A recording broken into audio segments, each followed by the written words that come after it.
goodness. The Halloween episode. It's crazy, man. It's crazy. We're already here. It's crazy. I already starts thinking about Christmas presents.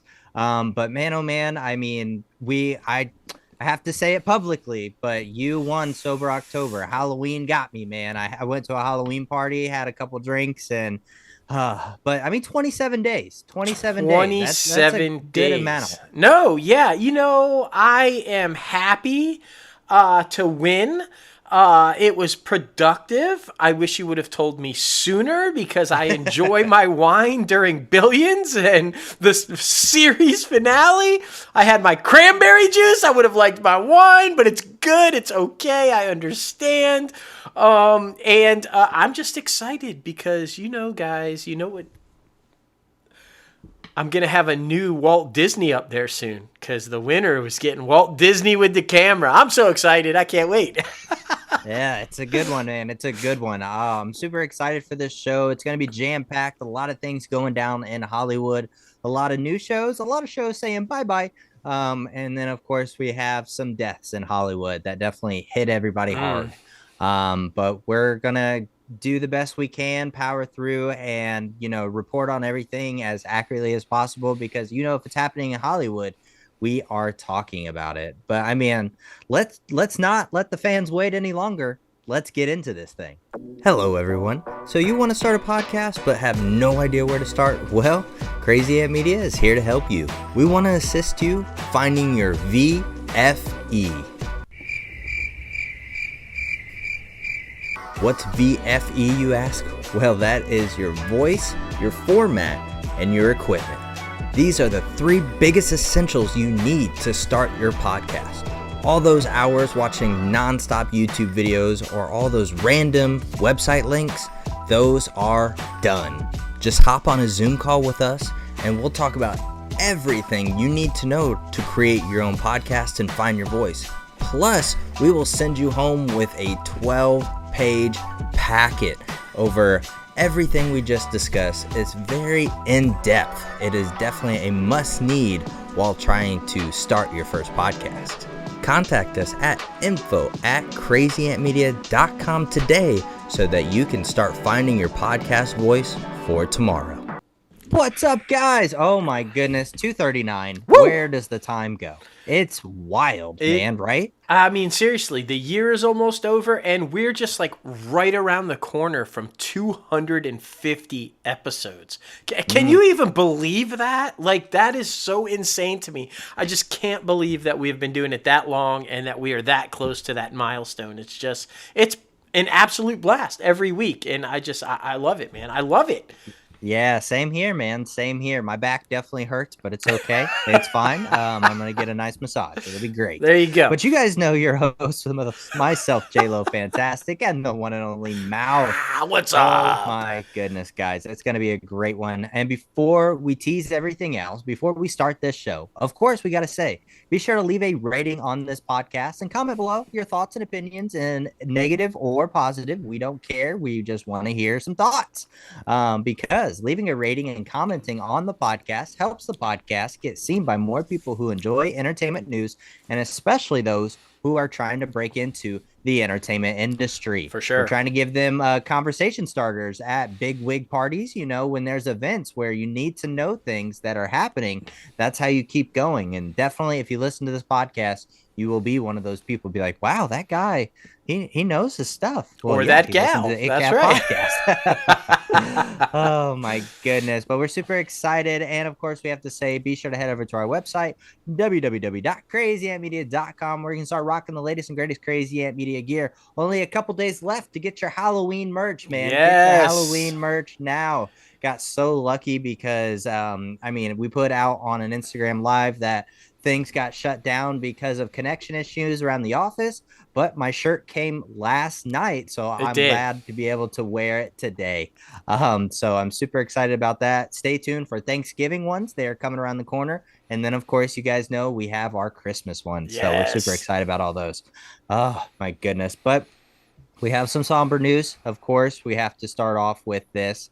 It is it's quite a shock to Hollywood right now because they always say they go in threes, and they surely do. They did. Yeah, three iconic actors. Richard Roundtree, an iconic Black Satopian film, who starred as Detective John Shaft in Gordon Parks' 1971 action thriller. He died on Tuesday afternoon after a short battle with pancreatic cancer. He was 81 years old. He did get to live a long, fulfilled life. So, I mean, everybody knew him, everybody loved him. His death was confirmed by Patrick McMinn, his manager, since 1987.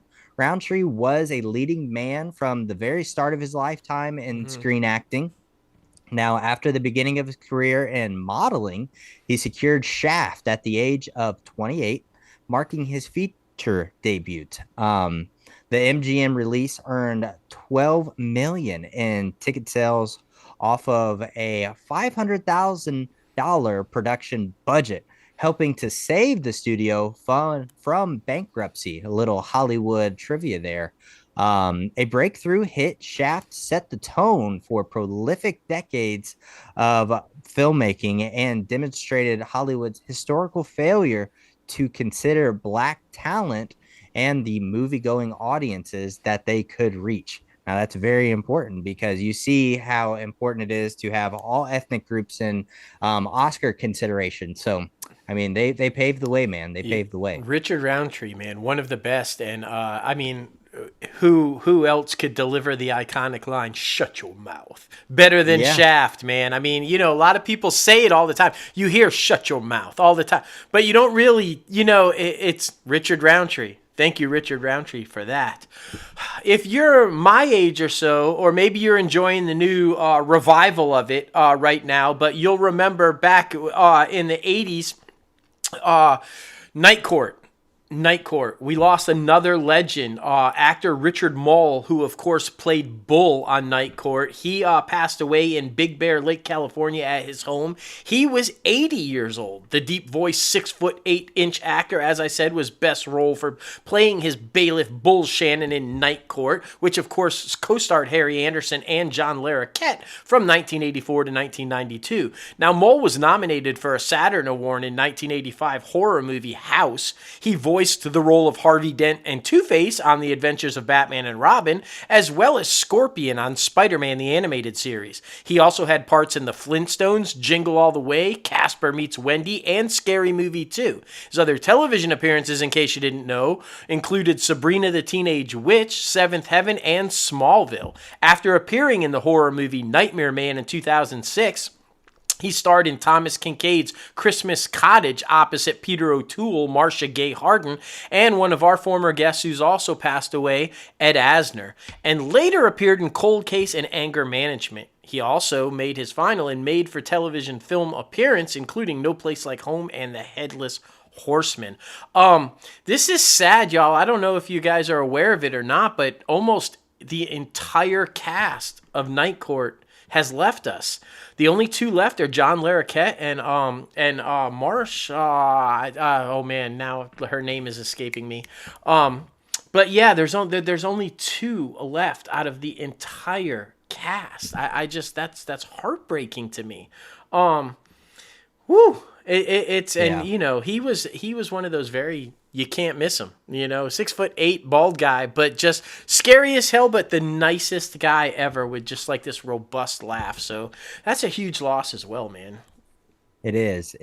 And the most recent one, the one that shocked everyone, I'm sure everybody has seen it on their timelines on social media. Last night, Saturday, Matthew Perry, an actor best known for his role as Chandler Bing in NBC sitcom Friends. He was 54. He was found dead on Saturday in his hot tub at his Los Angeles home. Law enforcement sources told Los Angeles Times that authorities found him unresponsive around 4 p.m. and there were no signs of foul play or drug use on the scene, because we do know that he had his battle with alcoholism and narcotics in the past. Perry gained international recognition from his role Fast on His Feet 20-something Chandler on Friends, which ran 10 seasons from 94 to 2004. He did earn a Primetime Emmy in 2002 for his performance on the iconic sitcom. Among the six stars of the Friends ensemble, Perry was the ambitious as the performer and producer as they come, but he also grappled with the long addiction and struggle with substance abuse, and it did stunt his career. Now, later on in life, particularly in with his 2022 book, Friends, Lovers, and the Big Terrible Thing, a memoir, Perry focused much of his energy on using his experience to help others stay sober. This is a big one, guys. Everybody's been putting out a lot of stuff about it, and I actually just bought the book today, so that's my next one I'm going to read. But it really hit hard because I mean I've talked about it on this show multiple times how much that show means to me and how much his character meant to me, and then learning more about him as a person, it definitely took the world by shock. That it's something crazy. Yeah. And he said helping others get sober because, guys, he was still battling both the drug and alcohol addiction. He was never fully clean ever, from the time he got started. And we've heard a lot of the actors. We've heard from the creators, and we've heard, obviously, and rightfully so, Friends. But I'm not going to talk about that. I'm going to respect his wishes, and I'm going to read you this because I think this is the perfect way to say goodbye to him. He wrote, "I've had a lot of ups and downs in my life. I'm still working through it personally, but the best thing about me is if that an alcoholic or drug addict comes up to me and says, 'Will you help me?' I will always say yes. I know how to do that. I will do that for you even if I can't do it for myself. So I do that whenever I can, in groups or one-on-one. I created the Perry House in Malibu, a sober living facility for men. I also wrote my play, The End of Longing, which is a personal message to the world, an exaggerated form of me as a drunk. I had something important to say to people like me and to people who love people like me. When I die," and here's why I wanted to read this. "When I die, I know people will talk about friends, friends, friends. And I'm glad of that. Happy I did something solid with work as an actor, as well as given multiple chances to make fun of my struggles on the World Wide Web.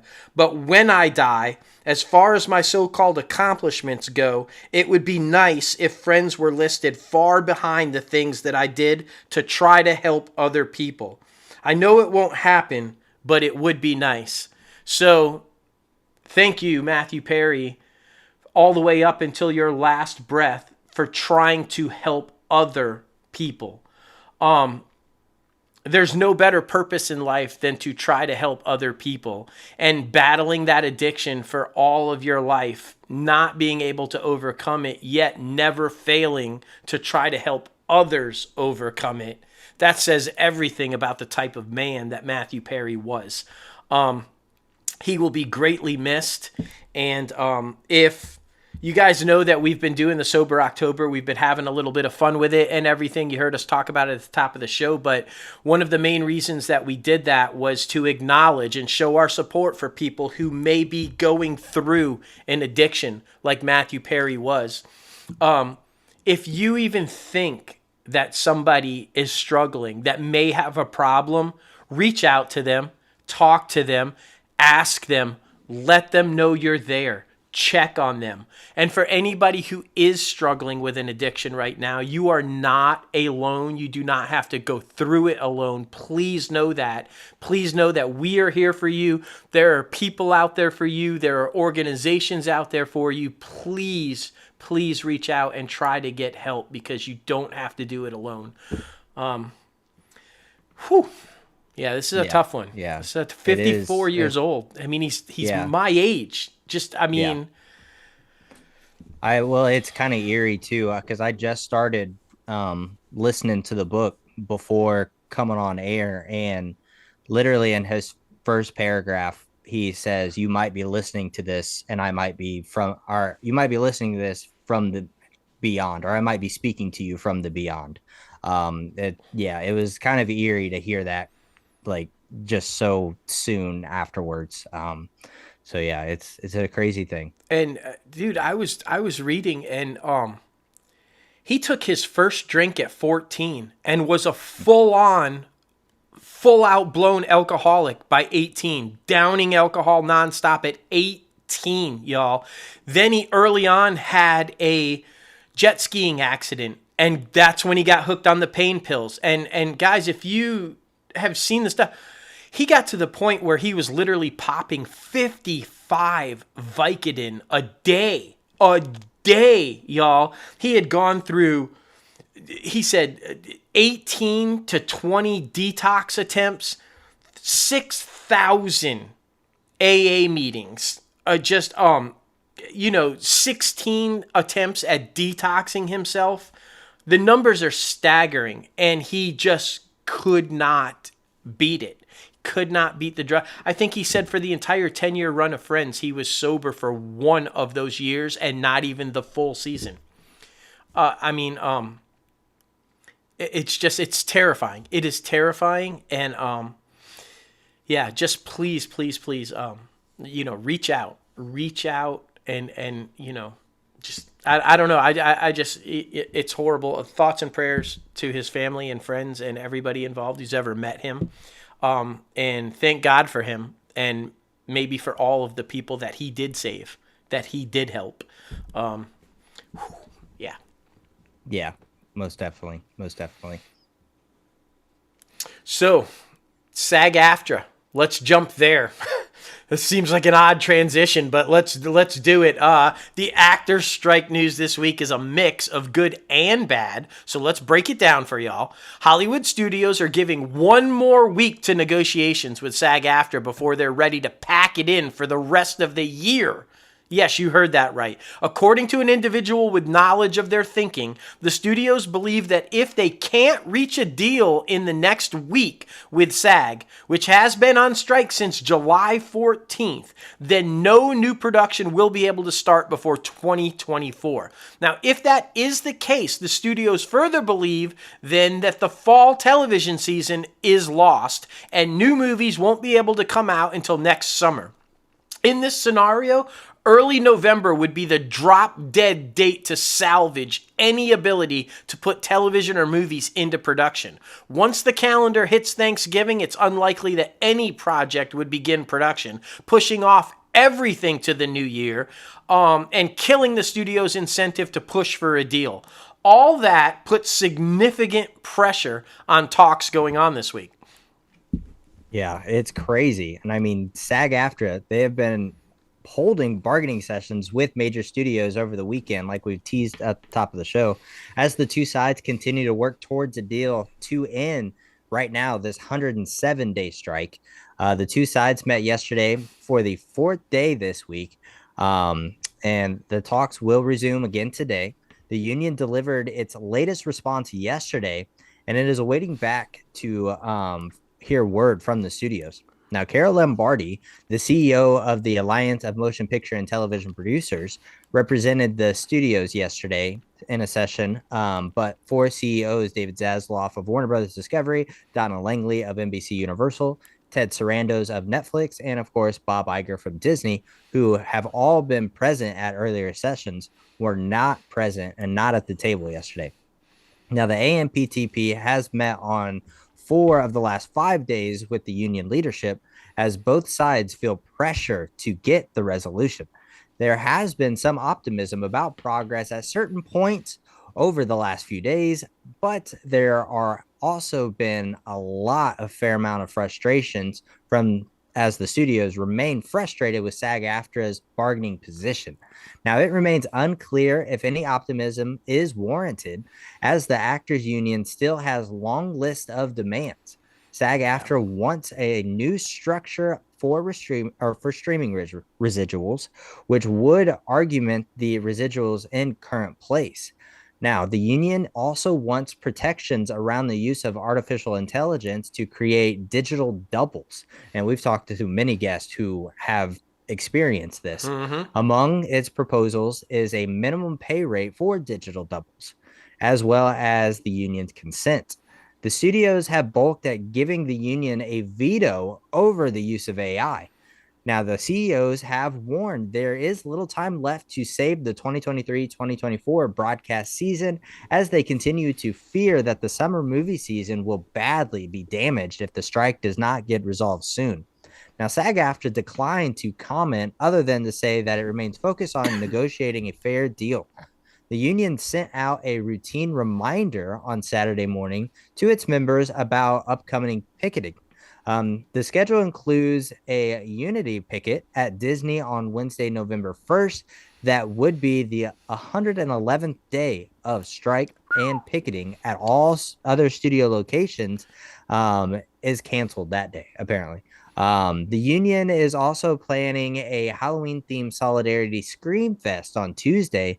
Notably, the union has warned members against dressing as characters from studio-backed projects that could be interpreted as promoting struck work. I think that part's stupid, but I understand everything else. I think it's pretty dumb that you can't, dress whatever way you want to dress. Yeah, and so like you said, they have this like fear that if they can't get it done within the next week and November comes, that's it, it's over. So it only makes sense that they're continuing to negotiate through the weekend to try to get some sort of a deal before the month ends.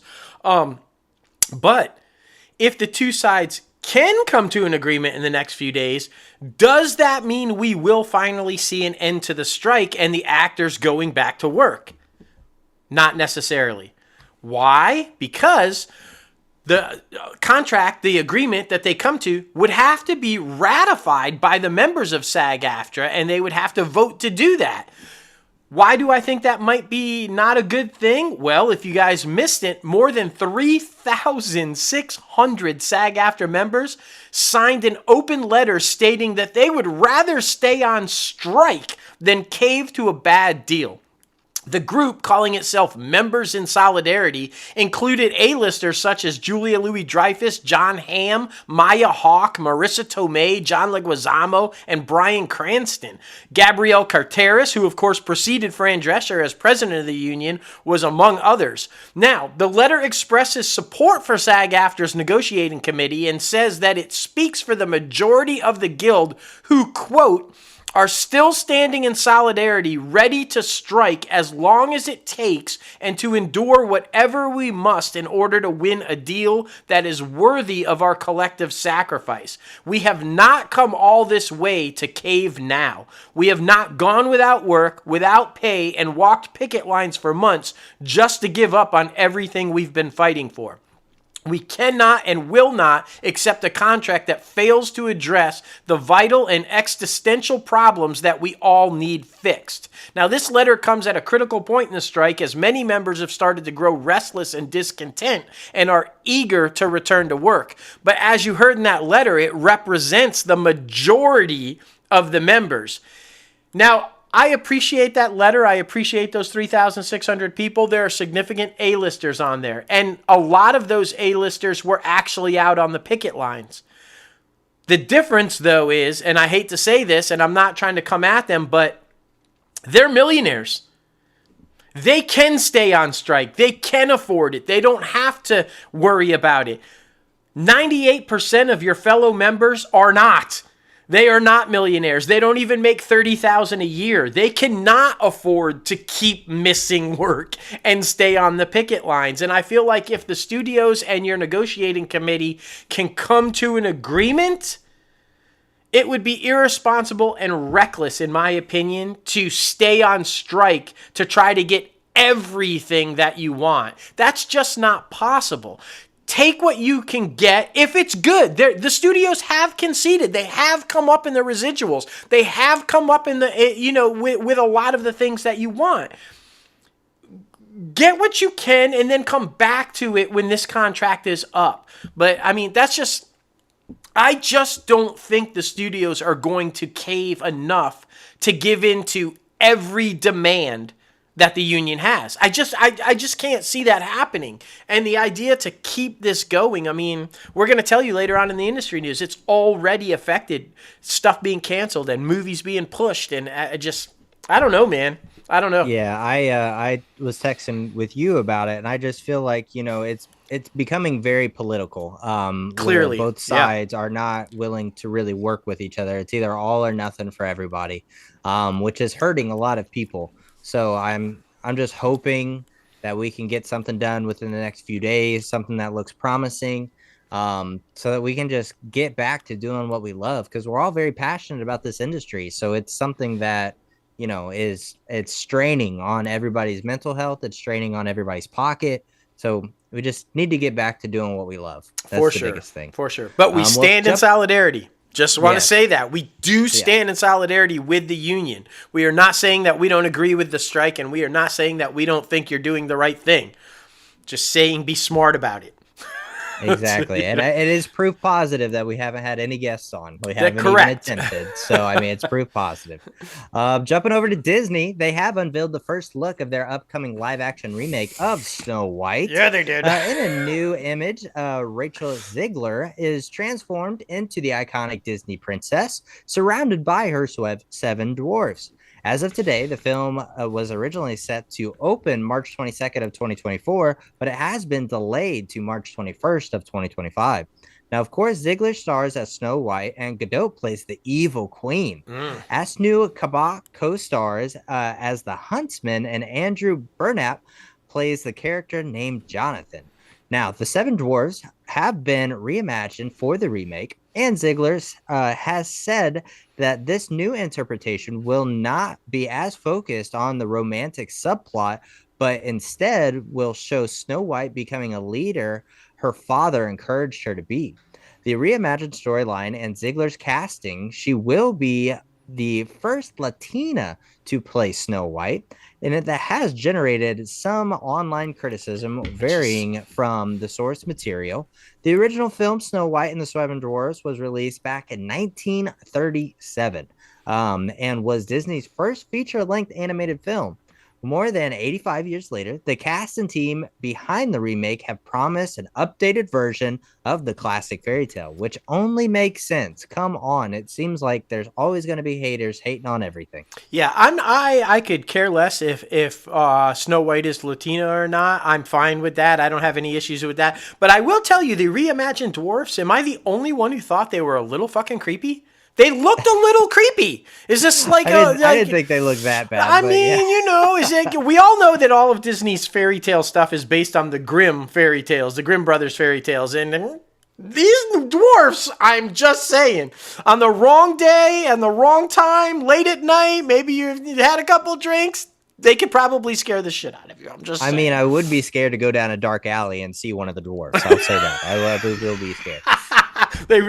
Look at the picture, you decide for yourself. Walt Disney Studios also has removed Magazine Dreams, a dark drama starring Jonathan Majors, off of the release calendar. Yes, off of the release calendar. The film, which Disney subsidiary Searchlight Pictures purchased out of Sundance, was slated to premiere on December 8th. However, Majors has become embroiled in legal issues involving assault and aggravated harassment allegations stemming from a domestic dispute with his former girlfriend, Grace Jabari. Now, the actor has pleaded not guilty to the criminal charges. Magazine Dreams was probably not going to be screening anytime soon, regardless of the labor situation. When Searchlight bought Magazine Dreams earlier this year, it saw the film as a potential Oscar vehicle for the star who played a disturbed bodybuilder. But if it had stuck to its original plans, it would have debuted the film roughly at the same time that Majors is going to be in court. His trial is set to begin on November 29th, and as you guys saw, the judge denied his request to throw it out. He is going to trial, y'all, and it is not looking good. Though many reviewers liked the film, some questioned its popular appeal. Elio, a Pixar science fiction animated adventure, has also been pushed back by a year. It was slated to hit theaters on March 1st, 2024. Instead, the public will get a look at it on June 13th, 2025. That one has voices from America Ferrera, Jamila Jamil, and Brad Garrett, and revolves around a boy chosen to become Earth's ambassador to an alien civilization. This one just makes sense to me. Not that one, but like the one that was kind of above on that with Jonathan Majors. Listen, innocent until proven guilty. I understand that. It is not looking good. There clearly must be enough evidence to where this judge felt like it needed to go forward, which is not a good sign. If I'm Disney, I cut and run. And I recast because, as you guys know, he is Kang, and he is heavily throughout the whole back half of the next 2 phases of Marvel movies. I say you cut and run, recast, and just go with it. I don't think this is a good image for Disney to have.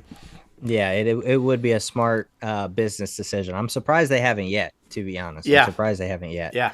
Now, A Haunting in Venice is getting a digital release just in time for Halloween. Kenneth Bardaugh's third Agatha Christie adaptation, which hit theaters in September, will debut on digital retailers and Hulu on October 31st.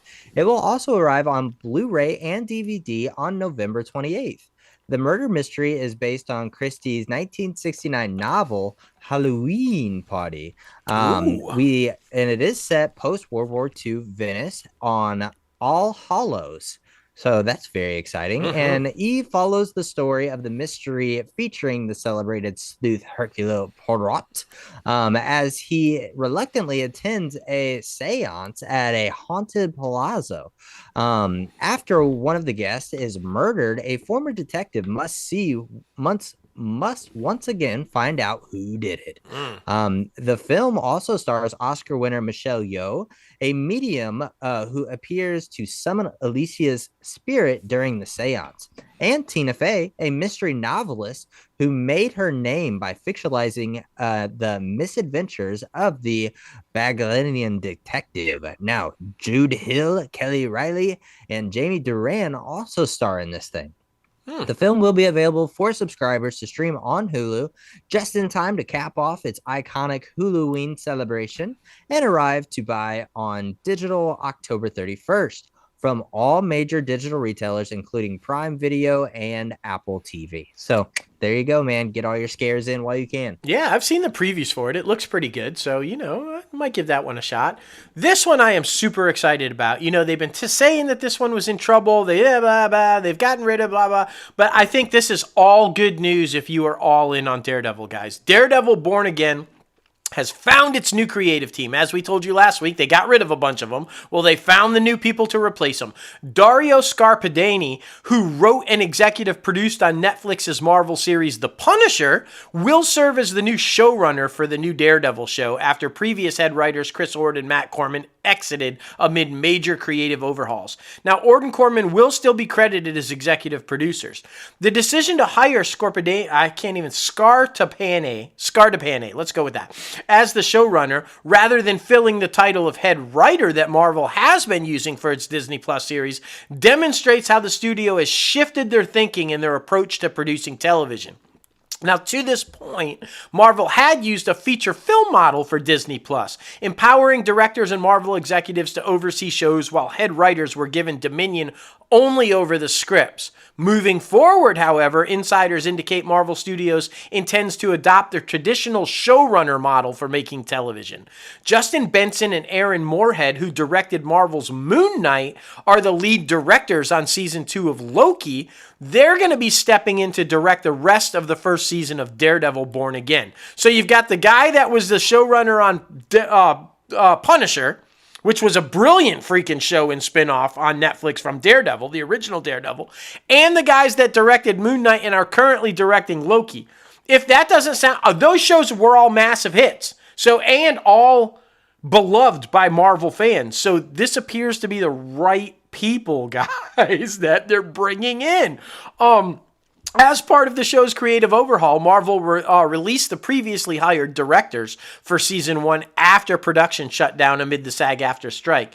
Now, elements of the material that were already shot will be incorporated into the series, but the show overhaul is meant to head in a whole new direction with the show, which only makes sense. Marvel Studios chief Kevin Feige originally announced that Born Again would consist of 18 episodes, but it's unclear how many of those will actually make up the first first season. Now, as we've mentioned before, in case you were living under a rock, Charlie Cox and Vincent D'Onofrio are returning to their roles as Matt Murdock, a.k.a. Daredevil, and villain Wilson Fisk, a.k.a. the Kingpin, of course.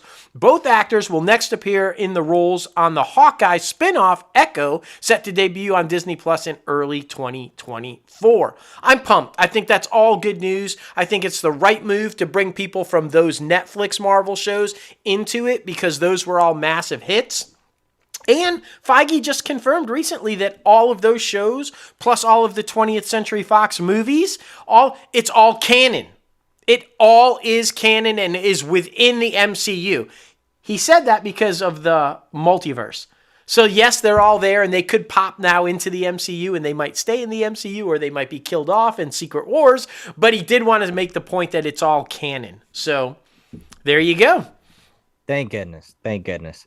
Well, the Bear creator, Christopher Storer, has lined up a new television project at FX. Now, Storer and FX won the rights to the upcoming book, All of the Other Mothers Hate Me, by journalist Sarah Harmon, and in a strong bidding war said to have included more than a dozen other parties.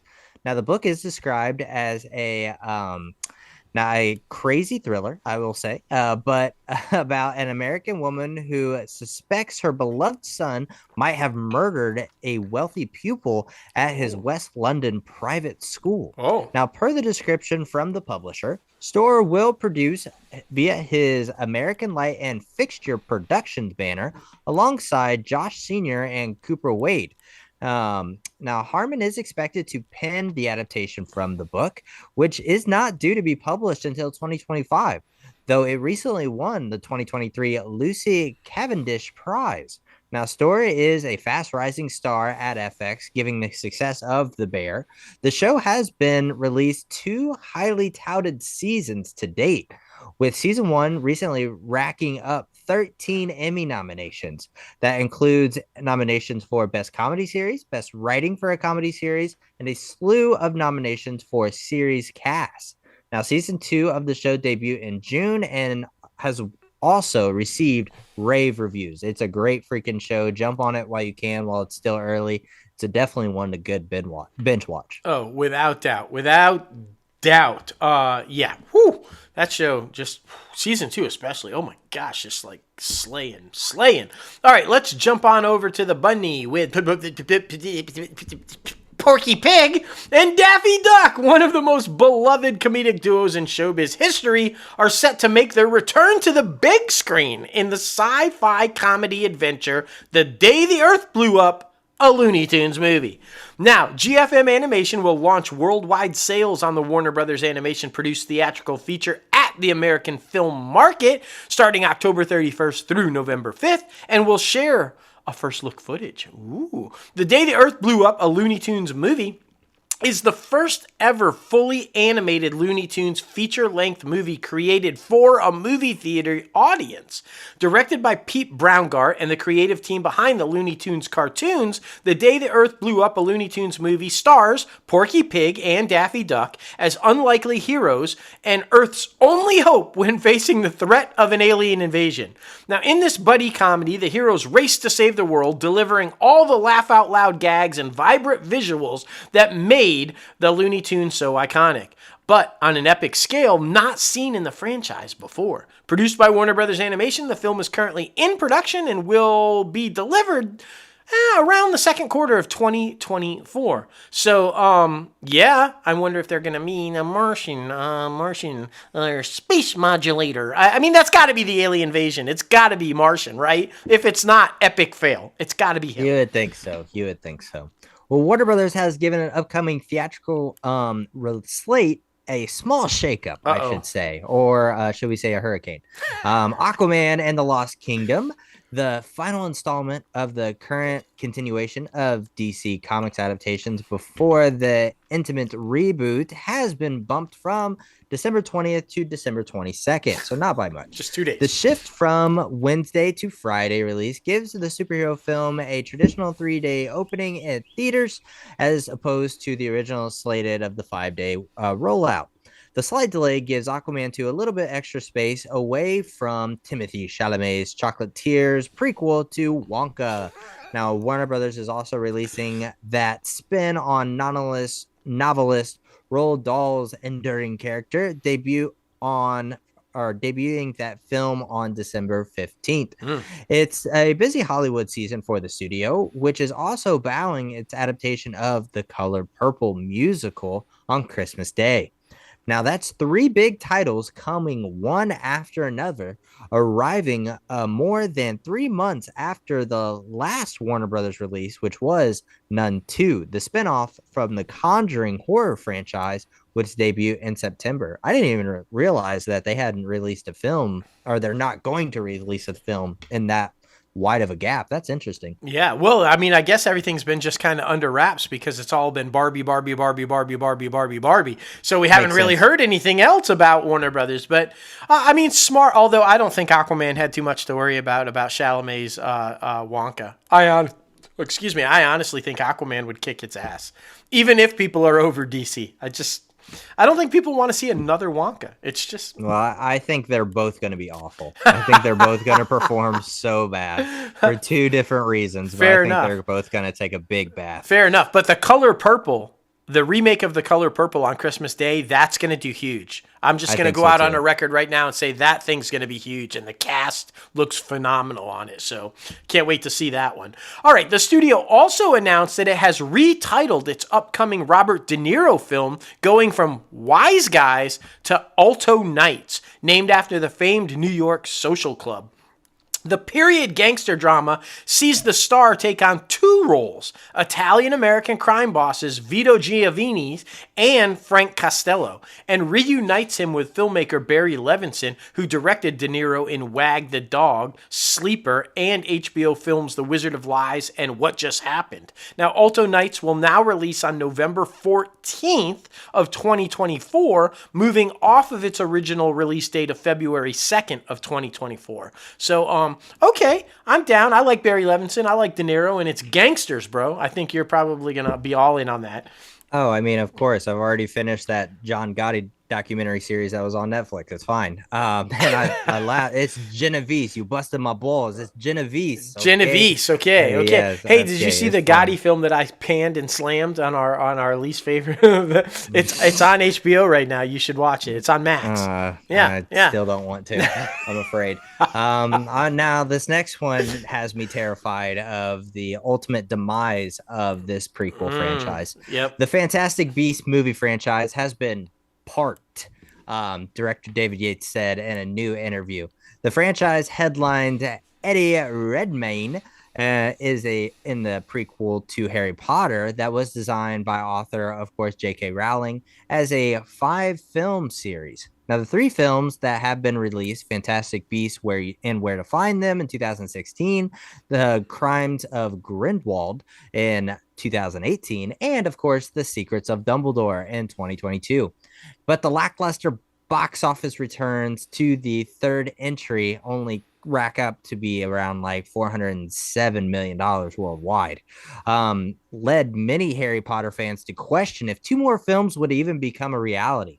Now, Yates directed all 3 Fantastic Beasts movies, and Rowling penning each entry, and she had sole screenwriting credit on the first 2 films and was joined by Stephen Coles on the third one. But Yates is a veteran of the Harry Potter universe, having directed every Harry Potter movie from Order of Phoenix through The Deathly Hallows, Part 2. He also said in an interview that Rowling's 5-film plan for Fantastic Beasts was never communicated to him or others when they started work on the first 5 movies in the franchise, or the first movie in the franchise, saying, quote, the idea that they were going to be 5 films was a surprise to most of us. So what the hell? I just don't understand. I think, I get it. It's her stuff, but I mean, with just reading Ride of a Lifetime, I think they need to George Lucas that shit and just cut her out and get somebody else to run it. Maybe. Obviously, it's not holding up in today's day and age. So I don't know. I don't know either. But boy, that's where we're at in box office and studios, right? What's considered the third one made $500 million worldwide, Yeah. and it was a disappointment. I'll take $500 million for a movie that I make worldwide, and if you want to call it a disappointment, fucking fire away. But I'll take it. That is crazy to me that they consider that a failure. Like, what the fuck? This is really cool, this next one, though, because if you guys know the story behind this, it was kind of like, an unsettling and kind of a sad story, but it's awesome.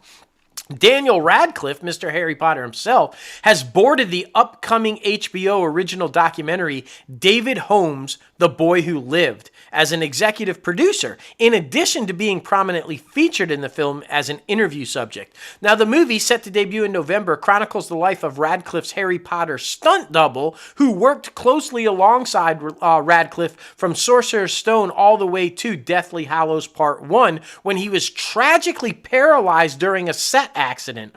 Holmes broke his neck performing a stunt and was paralyzed from the chest down. The official doc synopsis from HBO reads, "The film is a coming-of-age story of stuntman David Holmes, a prodigious teenage gymnast from Essex, England, who is selected to play Daniel Radcliffe's stunt double in the first Harry Potter film, when Daniel is just 11. Over the next 10 years, the two form an inextricable bond. But on the Pendulum film, a tragic accident on set leaves David paralyzed with a debilitating spine injury, turning his world upside down. As Daniel and his closest stunt colleagues rally to support David and his family in their moment of need, it is David's extraordinary spirit of resilience that becomes their greatest source of strength and inspiration. The documentary features candid personal footage shot over the last decade, behind-the-scenes material from Holmes' stunt work, scenes of his current life, and intimate interviews with David, Daniel Radcliffe, friends, family, and former crew. The film also reflects universal themes of living with adversity, growing up, forging identities in an uncertain world, and the bonds that bind us together and lift us up. David Holmes, The Boy Who Lived, debuts Wednesday, November 15th at 9 p.m. Eastern on HBO and will be available to stream on Max. It will air on Sky Documentaries and the streaming service Now in the UK starting November 18th. That sounds amazing, and all in on that. I can't wait to watch that. Yeah, I didn't even know that happened. So, I mean, that's really freaking epic and terrifying at the same time. Oh, yeah. Oh, yeah. The budget cuts that came with Superman and Lois and All-American Homecoming renewals at the CW are also impacting the series writers' rooms, which are undergoing downsizing. Now, Superman and Lois is going from an 8 writers to 5 for the upcoming 4th season, and Homecoming is going from 9 to 7 for season 3. There are no changes in writers' room sizes of the other 2 CW original scripted series flagships, All American, the original, and Walker. But Superman and Lois and All American Homecoming were renewed in June after Warner Brothers Television agreed to deliver the new seasons at a significantly lower price fee to make them feasible for a network under its new lower cost original programming model. For the shows to still make financial sense for the studio, their budgets were slashed, leading to cast reductions, with not all of the series regulars asked to come back full time. Now, Superman and Lois is more expensive than other CW original dramas due to extensive special effects, so the cuts to that show were very deep. Only 4 of the 12 seasons, 3 series regulars, Tyler Hoechlin, Elizabeth Tolch, Michael Bishop, and Alex Gareth are coming back, while other returning CW scripted series were all picked up for 13 episodes. Superman and Lois season 4 consists of only 10. I just feel like, I think the CW won't last another 10 years, so it'll be interesting to see if it does. Yeah, and I understand the whole thing because it's special effects laden and it's kind of expensive, but it's also the highest rated show on the CW, so you might as well have just given them the full 13 and let everybody come back, because what the fuck? I mean, it's the highest rated show on the network. Like, do you want it to do? I don't know. I don't understand that. Let's jump over to Paramount. Tom Cruise's, and here we go, guys, because of SAG-AFTRA and the strike, Tom Cruise's latest mission won't be hitting theaters now until 2025. Paramount Pictures has delayed the next Mission Impossible by nearly an entire year from its original date of June 28th, 2024 to its new spot on May 23rd of 2025. Now, when the film does arrive on the big screen, it will be with a new name. Paramount and Skydance are dropping the second half of its title, formerly Dead Reckoning Part 2, though the sequel will directly follow the events of Dead Reckoning Part 1. Makes sense, though, if it's almost 3 years since the first one, nobody's going to get that it's Part 2. Right. Yeah, you know what I mean? So I guess that makes sense to me. Like other films of its size and scale, the 8th Mission movie was forced to halt production amid the ongoing SAG-AFTRA strike and won't be completed in time to open next summer, which is why it's made the move. As part of the move, though, it affects other things. A Quiet Place Day 1, a prequel to 2018's post-apocalyptic hit, will land now on June 28th, 2024, instead of its previously scheduled March 8th of 2024. Meanwhile, an untitled animated SpongeBob SquarePants adventure has been postponed from May 23rd, 2025, all the way to December 19th of 2025. So things, they are a-moving. They really are, man. They really are. But it's not all delays. Director John Krasinski, Director John Krasinski's project, If, is a fantasy comedy starring Ryan Reynolds, Krasinski, Alan Kim, and Phoebe Waller-Bridge, has been moved up from May 24th of 2024 to May 17th of 2024. With its current placement, the family film is spaced from the flurry of Memorial Day offerings such as Mad Max prequels, Ferocious, Garfield, and the Kingdom of Planet of the Apes. Of course, the calendar will be fluid as long as the major productions remain shut down. So these are likely to change again, but of course, we'll keep you updated on everything. Without that, I forgot Garfield and Kingdom of the Planet of the Apes were coming. I forgot all about that. I'm excited about Kingdom of the Planet of the Apes, though. We'll see. It's official. Billions has come to an end. Airing its series finale this week, series creators Brian Koppelman and David Levien said that the ending was crafted for the Billions obsessives. That's me. They're talking about me. My man, Bobby Axelrod, right there. I've got Chuck and Wendy and Taylor, too. They're just not up there, but there's Bobby right there. Okay, he's talking about me. I stuck around with the finance drama for all 7 years and potentially into multiple spin-offs on the other side. Spoilers coming. So if you haven't watched yet, I just warned you. Steve Miller Band's Take the Money and Run played viewers out in the opening and closing moments of the series finale of Billions, which ended a 7-season run with one last signature heist and one last big score for basically every single character. Well, everyone except for the late game antagonist Mike Prince, of course, because they kicked his ass. As often is the case with Billions, the final episode, Admiral's Fund, pulls the curtain back on events from previous episodes, only to reveal that they didn't exactly play out the way you thought they did. It looked like the holy alliance of Chuck Rhodes, money-making Bobby Axelrod, mental giant Wendy Rhodes, and their compatriots were dead in the water in their crusade to stop the egomaniacal billionaire Prince's historic run towards the White House. The Crusaders believed Prince would govern over the globe with dictatorial demeanor, and they were willing to put it all on the line to see him stopped. Now, in the Pendulum episode, it looked like their luck had finally run out. Of course, in classic Billion style, we didn't have the whole picture. The finale revealed that the critical people in Prince's camp were actually plotting against him for weeks, working with Chuck, Wendy, and Axe and the rest. Now, through a series of financial gymnastics, best left to smarter people to explain. Hey, I'm a smart person. I could have explained it, but we'll go on with that. Don't worry about it. The heroes of Billions are able to yoink the vast majority of Prince's wealth away from him and redistribute it amongst the vast majority of Bobby's people. Prince's White House run is derailed, and everyone else is either millions and millions of dollars richer or at least satisfied enough with a job well done. Indeed, some are satisfied enough to have a job at all, as the series finale goes out of its way to tip back to its own past, bringing back in old guard characters like Brian Connerty back into the fold. Previously disgraced and sent to prison, Connerty is brought back in by Chuck and Kate Sackler to get his law license back. Now, seen earlier in the season as a hibachi chef, Connerty gets to take his showy knife skills for one last spin in the very final scene of the series as he cooks the Rhodes family a hibachi feast fit for a king, as Take the Money and Run sends the show out on its way. It's about as happy an ending as possible for the characters of Billions. I would agree with that. I was extremely happy. It's one of the best, well-done finales of a series I have ever seen.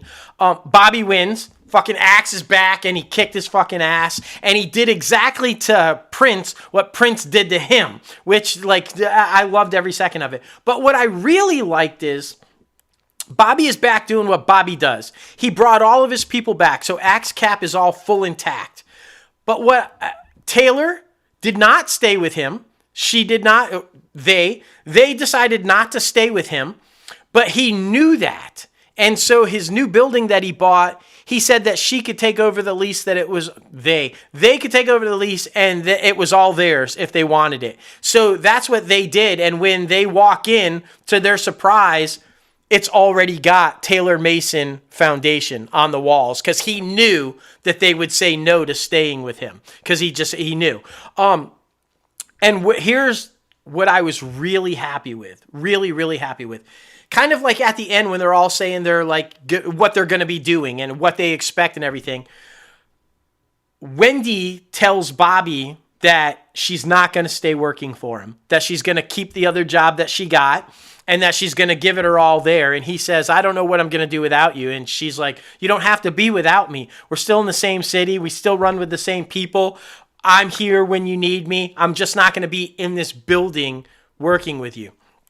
And he was like, okay, I can deal with that. So she's saying basically she's always going to have feelings for him. That's Bobby. She's always going to have that connection there. But that's what it is. Just, I have some feelings and there's a connection. Then she walks down, and guess who's waiting for her? Chuck. And she said, I was hoping that you'd be here. No, I wanted you to be here. And Chuck said, I always am. And you always are. And so it ended, like they hinted with the hibachi scene, with the whole Rhodes family. Chuck and Wendy got back together. This makes me extremely happy. I read that as they are now back together, and he understands that she will always have feelings for Bobby. That's always going to be a thing, but that she loves him too, and that she wants to be with him and the family. I loved that that's how it ended. Everybody is back where they're supposed to be. And Chuck and Bobby kind of had this thing where they respect each other now. You know, Chuck's going back to, I'm going to do what I do, and if you do anything illegal, I'm coming after you. And Bobby's like, understood. And here's all your illegal shit back, because I don't want to get you in trouble. And Chuck's like, you're hoping this buys you some luxury with me? And he's like, I expect it to buy me some luxury. So it's right back to where it always was. And I don't know. It was a very fitting finale, in my opinion. I thought it was perfect. And I hate that it's over. I will say this, though, and then we can move on. It certainly leaves the doors open. Axe is back. All the people are there. They're working. He's all about making the money. Prince hinted that he only has $100 million now. Poor guy. But they hinted that Wags might be going to Miami. Now, we know one of the new series is set in Miami. So will we see Wags go in there? Prince clearly hinted that he would be back to take down Bobby again. They just left the doors open. I think we're going to see all of these people again at some point, be it either on the spin-offs or maybe we see a revival down the road of Billions to see where they're at now, kind of a thing. But I love that it just wasn't closed and done. You know, they gave us the finale and it fit, but it also leaves doors open for my man to come back if we want him to come back. So, all right. Well, that's good. I'm glad you enjoyed it. Yes. Well, both Rabbit Hole and the Fatal Attraction TV series have been canceled. Axed just after one season at Paramount Plus. A Paramount Plus spokesperson said in a statement, "We want to thank both series, the entire creative teams, crews, and fantastic cast for their dedication in bringing these series to life. Now, both Fatal Attraction and Rabbit Hole will continue to be available on Paramount Plus for audiences to discover. So, sorry for those who watch those. So you called this. You thought that this was going to do pretty good. And you were apparently right. Jumping over to NBC Universal, Universal and Blumhouse's Funhouse thriller Five Nights at Freddy's slayed the box office expectations with a scary good $78 million North American debut. Now, those tickets are especially impressive because the film landed simultaneously on Peacock for free. So that's really good.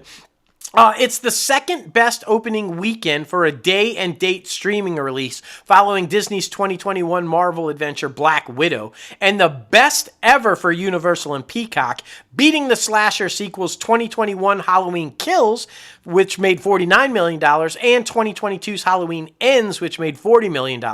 Now, Five Nights at Freddy also secured the second biggest opening weekend for a video game adaptation, behind only this year's blockbuster, the Super Mario Bros. Movie, which made $146.3 million. Heading into the weekend, Five Nights at Freddy's was expected to collect at least $50 million, which would have been a huge start for the genre, but obviously it killed way above that. It now stands as the biggest horror debut of the year, surpassing the starts of more recognizable franchises like Scream 6 with $44.5 million and The Nun 2 with $32 million.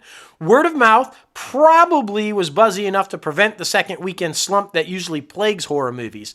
But even if ticket sales were to fall off a cliff, the $20 million budgeted film is already a theatrical winner. Now, if you don't know what the hell this movie is about, it's based on the popular video game Five Nights at Freddy's and stars Josh Hutcherson as a nighttime security guard at an abandoned Chuck E. Cheese-esque establishment who discovers the animatronic mascots are prone to murder.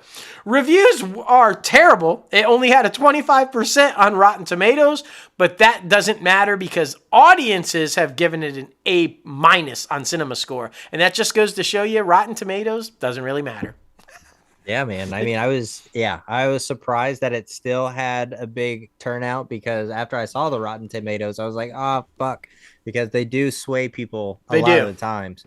But I mean, that's great. And I mean, I don't know if it's just me, but I want Peacock to succeed. I want NBC Universal to succeed because they are very historic. They have always put out decent, good content. So yeah, I'm happy to see it, man. Me too. Yeah. Universal and Blumhouse have announced a sequel to the 2022 horror film, The Black Phone. It is set for June 27th of 2025. The company say that Black Phone 2 is the launch of a sinister new franchise. Oh. The original horror movie starred Ethan Hawke as a child abductor and murderer called The Grabber, and Mason Thames, a 13-year-old boy named Finney, who crossed with the killer in their day-to-day lives. The Grabber locks Finney in a soundproof basement where nobody can hear or come to his rescue.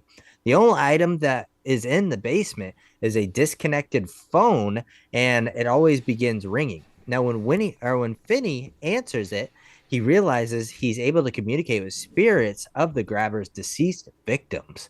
The kid's ghost teaches Finney how to survive and fight back, and he's able to escape the Grabber's clutches in the end. Now, Scott Derrickson from Sinister and Doctor Strange directed The Black Phone and produced alongside with Jason Blum for Blumhouse and C. Robert Cargill. Now, the cast included Madeline McGraw, Jeremy DeVries, E. Roger Mitchell, Troy Ridicel, James Ransone, and Miguel Perez Mora. The movie made more than $160 million worldwide and garnered mostly positive reviews. It won the 2022 Saturn Award for Best Horror Film and the 2023 Hollywood Critics Association Film Award for Best Horror.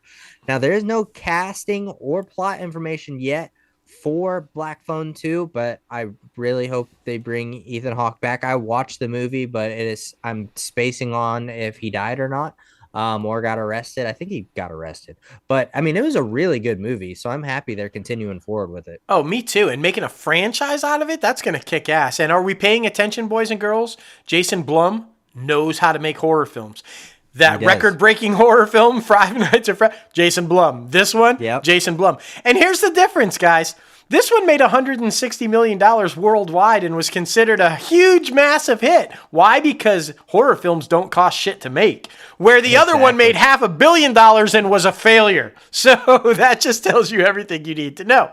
Now, let's jump on over, because you guys know there are only two kinds of people in the world. People who love Barry Manilow and people who lie about loving Barry Manilow, because everybody fucking loves Barry Manilow. And I'm excited about this because the legendary singer and songwriter is set to make a star in Christmas special at NBC titled Barry Manilow's A Very Berry Christmas. The 1-hour special will air on NBC December 11th and will be available to stream the next day on Peacock. It will be filmed at the Westgate Las Vegas Resort and Casino, where he performs his hit show Manilow Las Vegas, The Hits Come Home. Manilow, along with his 24-piece band, will play some of his biggest hits, including the Copacabana, Mandy, I Write the Songs, and Looks Like We Made It, along with a lineup of several holiday favorites. I'm all in. I fucking love Barry Manilow. I sing his shit all the fucking time. I'm not even going to lie to you. And so does everybody else. All you people out there, don't be hating on Barry, because you know you fucking love him. I can't wait. Right. He sings great Christmas songs too. Like, it's going to be awesome. He does. I mean, people are getting into the spirit, because Kelly Clarkson will also pull double duty at this year's Christmas in Rockefeller Center, an NBC special. The Emmy and Grammy winner will host and perform at an annual 2-hour holiday special, which will air live on Wednesday, November 29th at 8 p.m. Eastern Pacific Time on NBC and simulcast with Peacock. Now, the historical NYC spot is also home to her infamous talk show, The Kelly Clarkson Show. Having performed at the event numerous times, this year marks Clarkson's 20th anniversary for her first Christmas in Rockefeller Center performance. Wow. The NBC's Today's anchors, Savannah Guthrie and Hoda Kotb, Al Roker, Craig Melvin will again join the tree lighting for a special appearance. Now, additional Christmas in the Rockefeller Center performers will be announced at a later date. Now, prior to the primetime telecast, an additional live hour of the special will be broadcast on NBC-owned television stations and on numerous NBC affiliates nationwide, starting at 7 p.m. Eastern Time. Now, please be sure to check your local listings. The special live hour will be led by Access Hollywood, of course, hosted by Mario Lopez, as well as WNBC news anchor Natalie Pasquella and David Hury. So there you go. There it is, man. Get it in there. Get it in there. Yeah, boy, NBC's all in on Christmas, aren't they? They are. Man, 20 years ago, her first appearance. I guess that's like right after her American Idol, like, fame. Yeah, that's what I'm thinking. Damn. All right, let's jump on over to Sony, where it's not Spider-Man, guys, but it's kind of like still. Paddington in Peru. Are you excited? No, I'm not. Paddington in Peru, the third adventure about the lovable bear with a fondness for marmalade, will make its way to theaters during Martin Luther King Jr. weekend. Because when I think of Martin Luther King, I think of Paddington the bear. What the fuck? The movie is set to release on January 17th, 2025 in the United States, about 2 months after it lands in the UK on November 8th. Now, Dougal Wilson directed the movie, which, as the title suggests, brings Paddington's story to Peru as he returns to visit his beloved Aunt Lucy, who now resides at the Home for Retired Bears. With the Brown family in tow, a mystery plunges them into an unexpected journey through the Amazon rainforest and to the mountain peaks of Peru.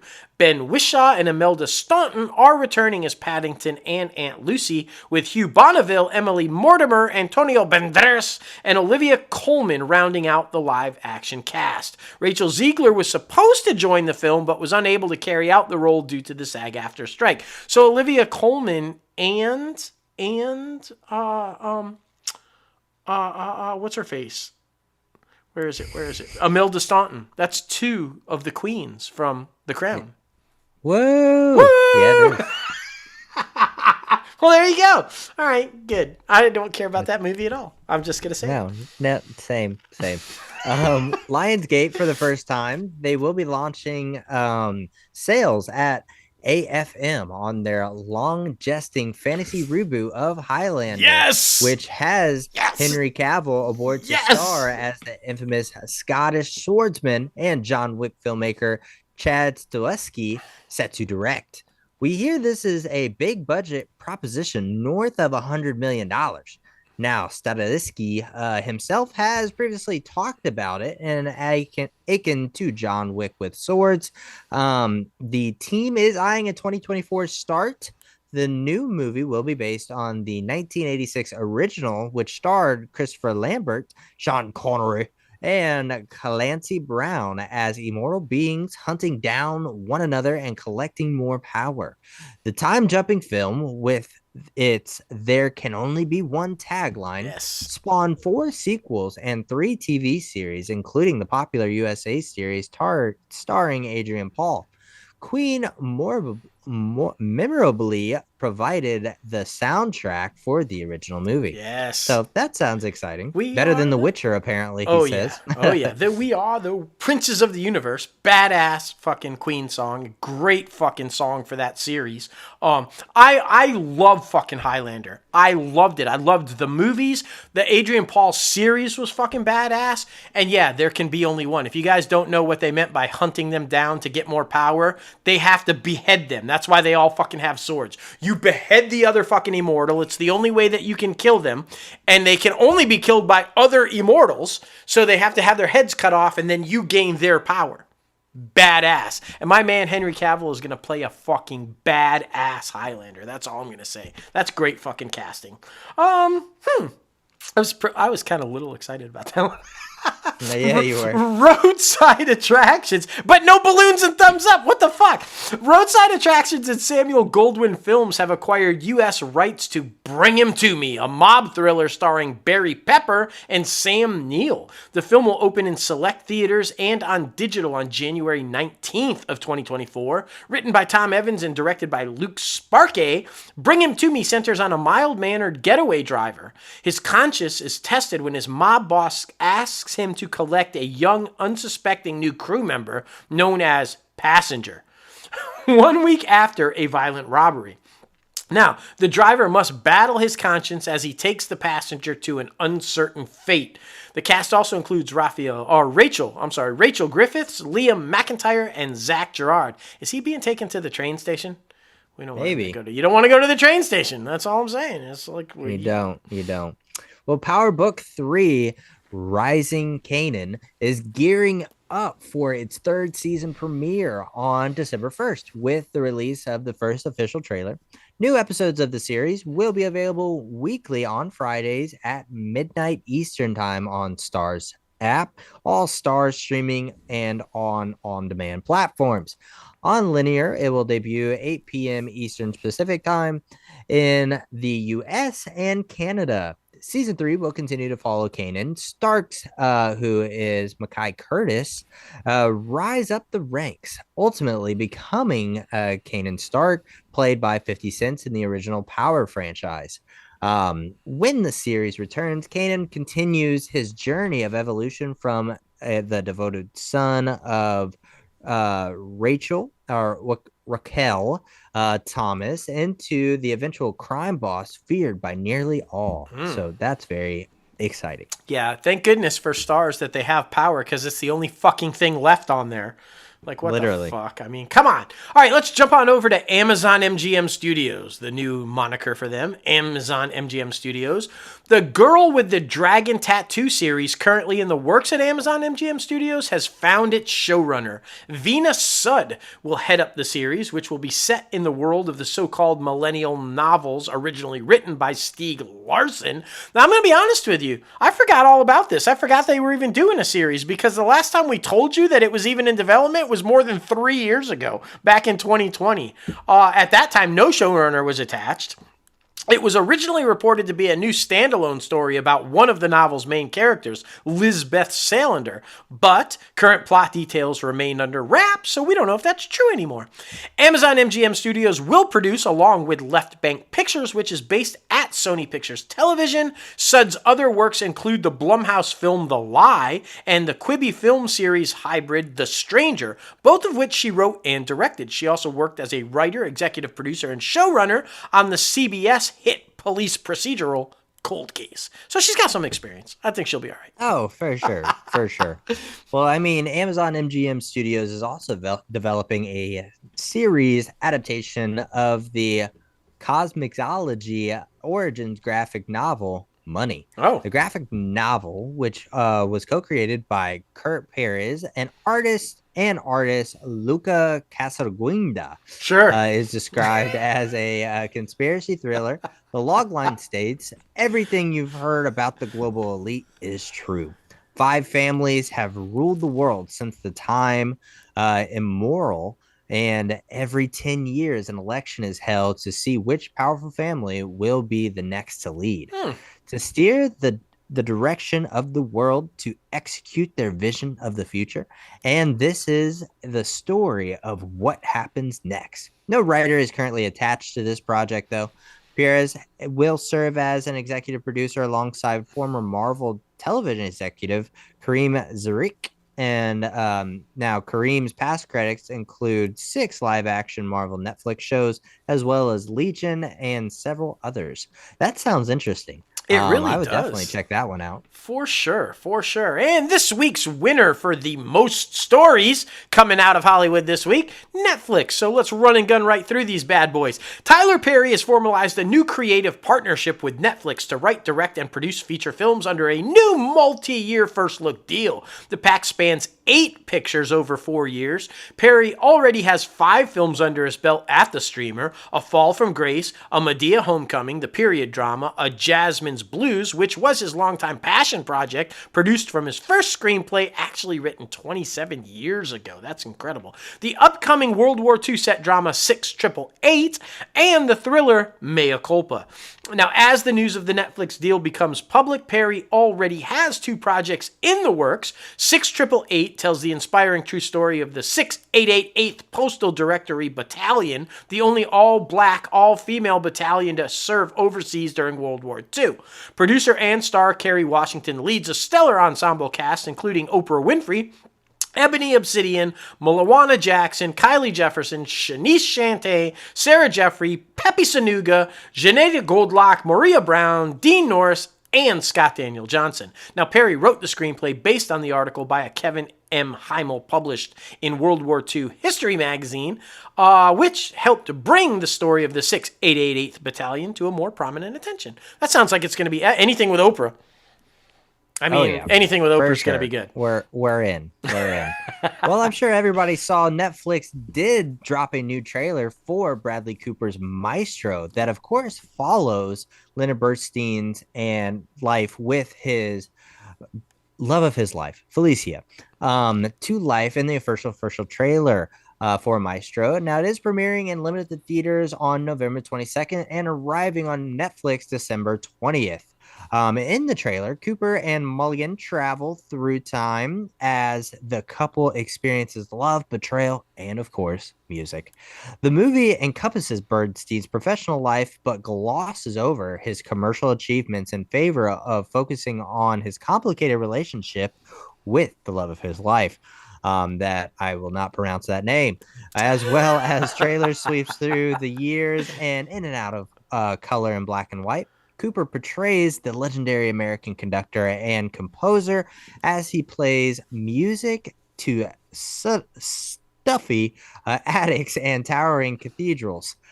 Cooper directed and co-wrote and produced this bad boy, of course, and is in as Maestro himself, Leonard Bernstein, opposite of Mulligan, Matt Bomer, Maya Hawke, Sarah Silverman, Josh Hamilton, Scott Ellis, Gideon Gillick, and so many others. But get this, guys.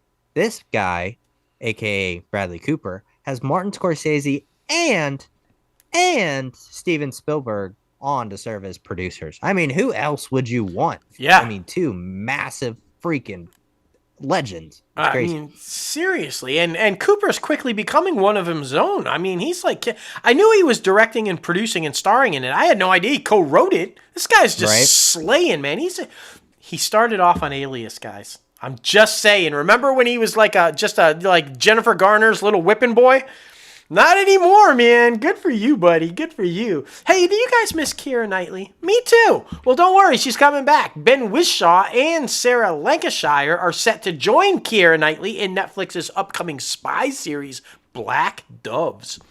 Now, more details about the series, which was written and created by the Lazarus Project showrunner Joe Barton, have also emerged. A story of friendship and sacrifice. Black Doves is set during Christmas time in London. It revolves around Helen Webb, played by Knightley, a politician's wife, doting mother, and professional spy.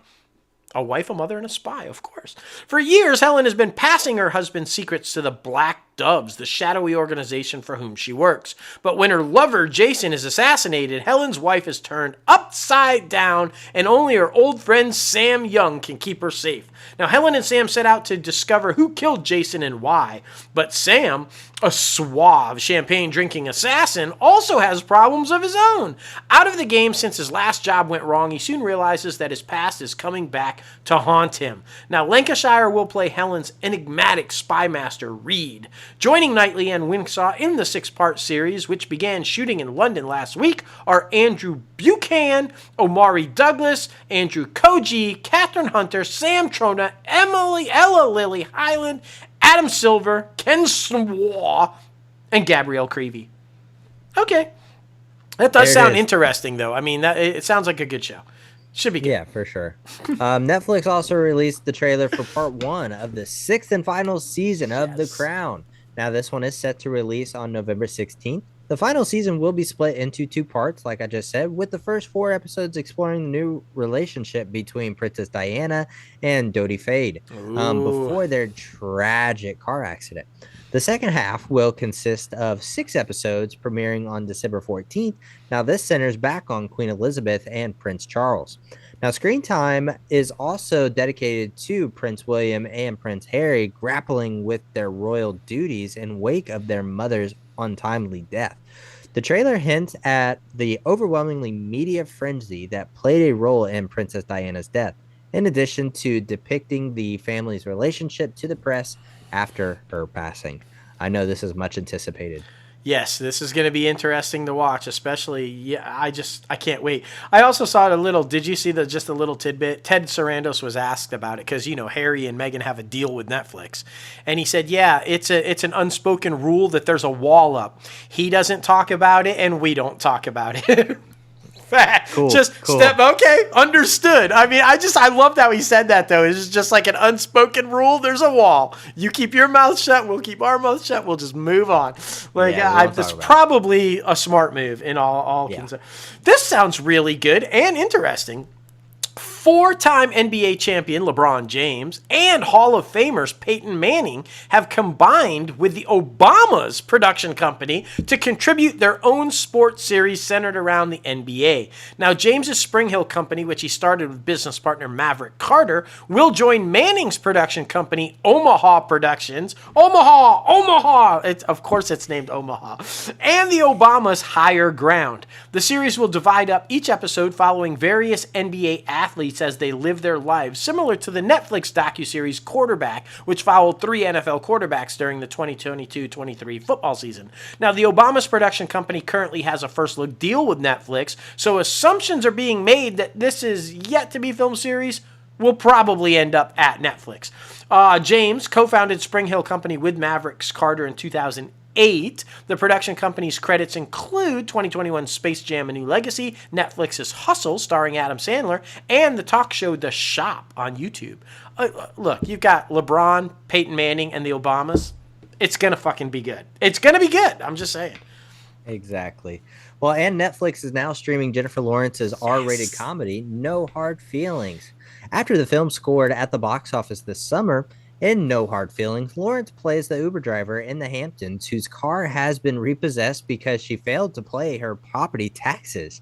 She ends up answering a Craigslist ad post by a wealthy couple who are offering a car in return for a woman to date their socially awkward 19-year-old son to prep him for his upcoming college life. The movie notched a respectable $15 million at the box office in its opening weekend, ending its theatrical run with 50.5 million domestic take and a total worldwide gross of $87.1 million. No Hard Feelings was directed by Gene Stabotsky from the script he wrote with John Phillips. It's crazy that a comedy can barely break 30 anymore. Oh, But I know. yeah, I mean, from what I've heard, it's great. It's a fantastic film. I hope that you check it out now that it's on Netflix. It's so good. And it's not what the whole marketing team built this as like a raunchy sex film. Like, it's not. It's a really beautiful friendship story. I mean, about love and about being there for people and about overcoming social anxiety and finding out who you are and learning to be. Yeah, it's a great film. It's fucking great. It's not a sex raunch comedy at all. There is a scene, okay, sure, where she's full on naked, full frontal, and it's her. She came out and said, "That's all me, baby. No body double, no nothing. That's me." But that's it. That's the only where you see any kind of anything. It's a really good movie and not what they, like I said, I hope everybody sees it because it's really, really good. Maybe one of my favorite Jennifer Lawrence films ever. Like, honestly, it's really, really good.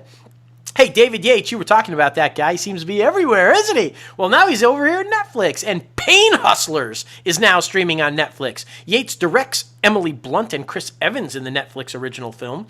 Blunt stars as Liza Drake, a struggling mother who lands a job at a pharmaceutical startup to make money for her sick daughter. However, Liza has no idea the company is failing, fully fledged illegal business, and she swiftly finds herself stuck in the middle of a racketeering scheme. Now, Andy Garcia, Catherine O'Hara, Jay Duplass, Brian Darcy, James and Chloe Coleman also co-star in this bad boy.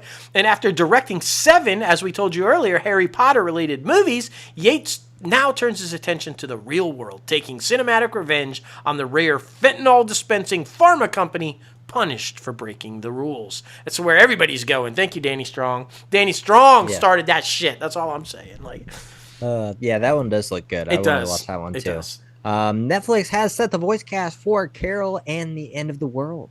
The animated adult series, created by Dan Guterman, will debut on December 15th. Martha Kelly will play in the title role.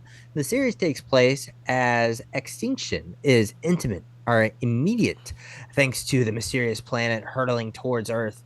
While people feel liberated to pursue their wildest dreams, Carol, quiet and always uncomfortable, woman stands out, lost amongst the hedonic masses.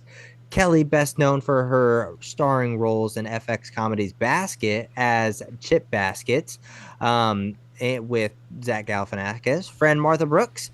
In 2022, she guest starred in HBO's Euphoria as a drug dealer, Lori, which she earned an Emmy nomination. Kelly's other prominent credits include Gaslit on Starz, Hacks on Max, and The Great North on Fox.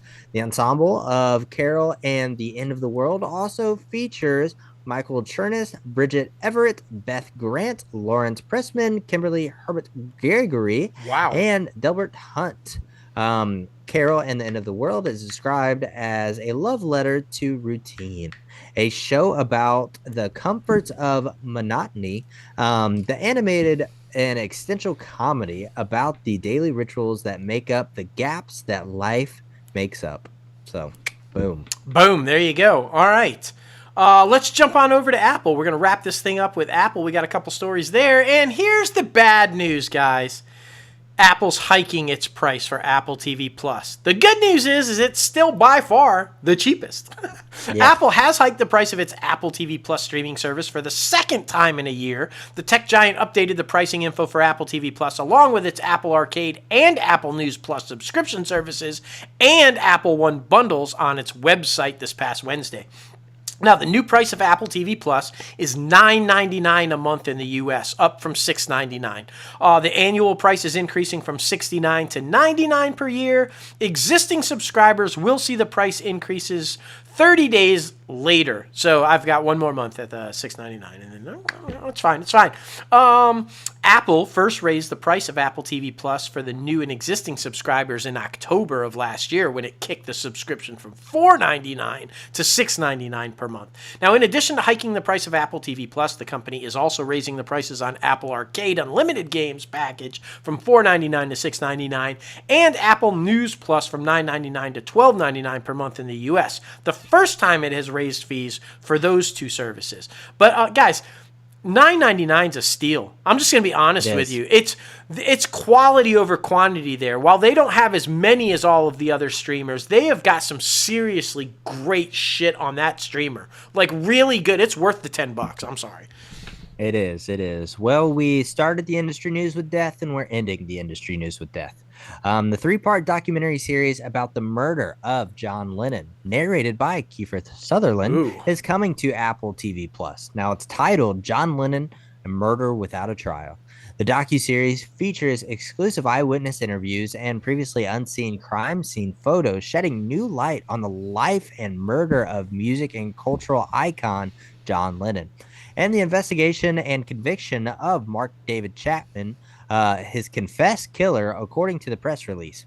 Now, Murder Without a Trial is being touted as the most thorough researched and examination of John Lennon's 1980 murder, as it was granted extensive access to New York City Police Department, Board of Patrol, and District Attorney's Office through Freedom of Information Act requests. In addition to exclusive interviews with those closest to Lennon at the time of his murder, the series also takes a close look at the motivations of the killer through conversations with Chapman's defense lawyer, psychiatrists, prosecutors, and detectives.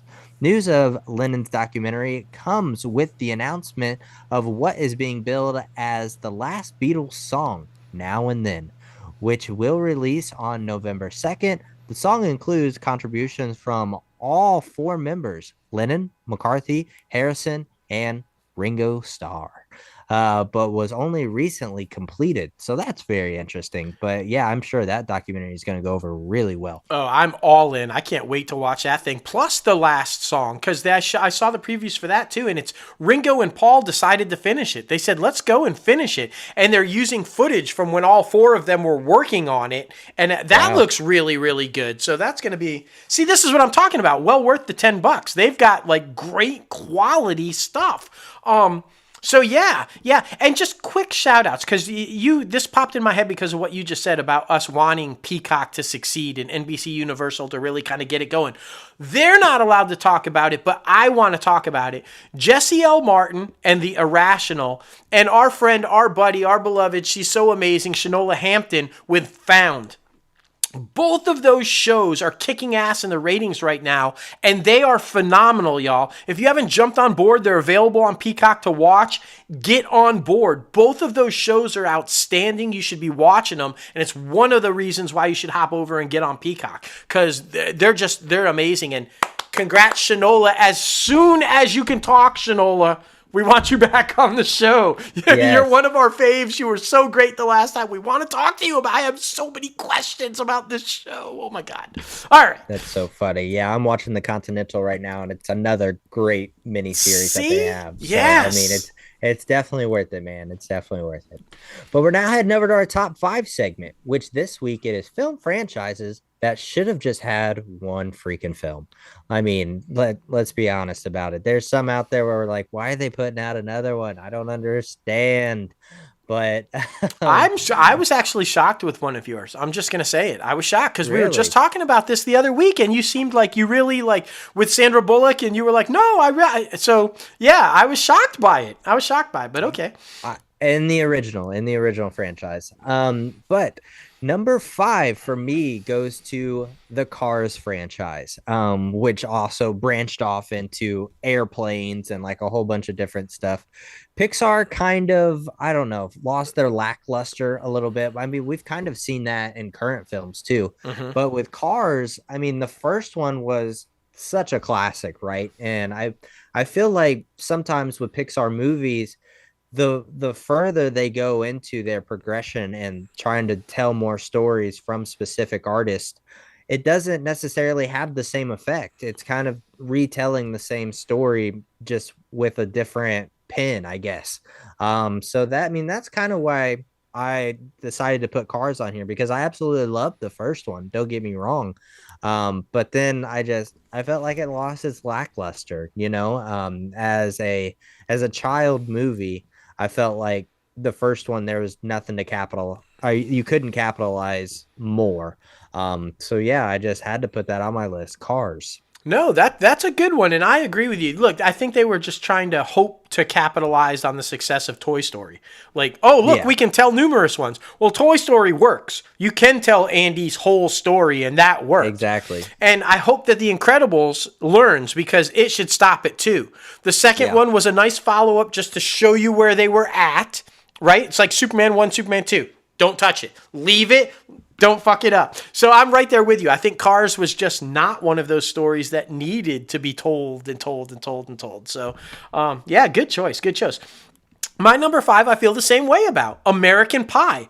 It was fucking hilarious. The first one was so good, about just awkward coming of age story with the Gene Levy, and like, so good. It was so funny. The second one I can live with. It was okay. But now the like, they're so far down. The main characters aren't even the main characters anymore. Now you've got them visiting, Eugene Levy. It's not even his family. It's just like they're so far removed from what made the first one so fucking funny. It's right. like, when you can't get your original cast members back, that should tell you everything about you need to stop making them. I just Exactly. that I would have been fine if that was just a one-off. Like I said, I'm okay with the second one. I could live with that. It was still pretty good. Not as good as the first, but it was still But after that, just stop. Just stop. I don't need to see American Pie : whatever. American Pie : I don't care. I'm done with American Pie, okay? It's like, just move the fuck on. That's all I'm saying. Exactly. Exactly. Well, for my number four, I think just with the confusion of the storyline with all of these, right? I mean, there's so many out there that I feel like it just became a cluster to where like you didn't really want to follow up and probably shouldn't have, at least. So I'm talking about Halloween, the Halloween franchise, because we all know that multiple Halloweens came after the first one, and then Rob Zombie did his interpretation of Halloween. So I feel like, if you wanted to have the original Halloween and then bring it back to the newer franchise, because I felt like all of those did the story justice, right? Right. But with everything in between, it was so bad. Yeah. Like, it just wasn't the same scare. It wasn't the same type of movies that the original was. And like the storylines, and I was watching like a TikTok about like the all the different storylines, and there's like five different quote unquote storylines to try to piece them all together. I'm like, this is just ridiculous. Yeah. I Yeah. just, like I said, loved the first one and loved the newest three, but everything in between had me just like, you know what? They should have just left it at one, and it would have been a cult classic. But I mean, as you've kind of said, because everybody knows we just watched The Exorcist, they should have did the same thing with The Exorcist. So Yeah, just get rid of all that other stuff. And if you wanted to come back to it with this new one, which brings back the original cast, or at least the ones who are still alive, and tries to continue the story, okay. But yeah, all the stuff in between, I totally agree with you. The first Halloween, maybe even the second one, okay. But yeah, then when you had all that other shit in between, yeah, it was awful. it's awful. Don't do it. Like, I like how these last three are cleaning it up. And they're kind of like, okay, that's fine. But yeah, all the other shit in between. My number 4. I'm probably going to take a little bit of hate for this, but I don't care because it needs to be said. The Matrix. Ladies and gentlemen, The Matrix was one film. It was a one-off. It should have been a one-off. It was fucking brilliant. It was mind-bending. It made you think. Are we all living in a fucking fake-ass world where we're hooked up to a machine and we don't even know it kind of a thing? Brilliant. You should have just left it there. You should have left it there, have people wondering, what the fuck? It was so over-the-top crazy and so damn good. 2 and 3 sucked. There was no need to continue it. You had like this amazing story that made you think, made you go, what the fuck did I just watch? It was groundbreaking with the technology. It was like all this guy. When you have something like that, leave it like that. Just to continue to go with it fucks up the legacy of what you had, which was one badass fucking awesome movie. And you fucked it up. By the time 3 came, nobody gave a shit about the first one anymore. And that's where the problem was, because the first one was so fucking good, and you fucked it up by going to the third one. I mean, just sometimes when you have something really special, you should just leave it alone. And yeah, The Matrix, in my opinion, is one of those. You should have just left it at 1, walked away, and forever rode that hit that you had. Like, it would have been, for decades and decades and decades, like you said, a cult classic that everybody would go back and visit. You didn't need the other 2. Just saying. Just saying. Well, my number 3, this one goes to the Oceans franchise. Just because I watched all 3 of them, like, in like a weekend, and you could just tell, like, they just got worse and worse. So that's really the only reason why I'm saying it, because I love the story. I think it's very, interesting, and I love the cast, obviously. But it was just one of those things where, like, the first one was so good and like so perfect that, again, kind of like with Cars, it's hard to live up to that. Mm-hmm. And then to keep trying to do that, even though they kind of set up in the first one, that it was going to be a continuation with him having multiple casinos, and there's 3 that they want to take down and all that. But I don't know, the writing just got worse, in my opinion. So I just felt like it was very cheesy and not the good type of cheese. So it just wasn't that. It wasn't hitting for me. Wasn't hitting. So yeah, number 3 for me, the Oceans franchise. But you're just clarifying about the original, because you're okay with like the all-female one and then the prequel that they're talking about maybe doing. You're Correct. Okay with those. Just the original stop. Yeah. Okay. All right, because I was confused by that. I was like, we were literally just talking about how much you liked the other ones, but that makes sense to me. Okay, I'm totally 11, with you on 12, and 13. Oh, yeah. without doubt. 12 and 13. I didn't like those. Okay, fair enough. My number 3 is the epitome of one that you stop at 1. Paranormal Activity. Again, another brilliant film. Billed as a real haunting caught on tape. Oh my God, terrifying. And it was. And the marketing was brilliant behind it. It was kind of like Blair Witch, but a little bit different, where it's like something caught on tape and you don't know. It was absolutely terrifying. It was awesome. It was amazing. Stop. You didn't need a second one, a third one, a fourth one, whatever, because then you blew it, because after the huge success of the first one, you came out with the secret. Okay, it's not found footage. It isn't real. It was all made up. It was scripted. Exactly. So you knew that going into all the rest of them. So the magic of it being a found videotape of an actual haunting, it doesn't work anymore because you blew the fucking secret about what it actually is. So we don't need 5 more fucking movies of something we know is bullshit. Like, I just, it's like when they tried to come back with Blair Witch 2. We know it's bullshit now. We know it's bullshit. Blair Witch was so fucking scary, and so was the first Paranormal. They were really creepy, because you thought, fuck, that shit's real. Oh my God, somebody finally fucking got it on tape or whatever. But no. Once you blow the secret, you blow the secret. So now, not only are the first ones not fun to watch, but for sure all the sequels ain't fun to watch, because we all know. Paranormal Activity. Exactly. Please stop. Yeah. that was an interesting time in Hollywood because they did a lot of those movies They where it did. was like very POV, just Yeah, yeah, nonsense. yeah. I Just hated it. I yeah, hated it. yeah. Um, number two for me goes to the man who keeps making the same movie just as a different title. And I'm not talking about Tom Cruise. I'm talking about Liam Neeson and his Taken franchise. The first one was great. I'm such a freaking awesome, retired spy trying to help his daughter out, find her, rescue her, all that good stuff. Great movie. But then you just kept going, telling the same story. And now telling the same story under a different name. And it's just, oh, it's so exhausting. Like basically all Liam Neeson does is these movies now, which sucks because he's a pretty decent actor.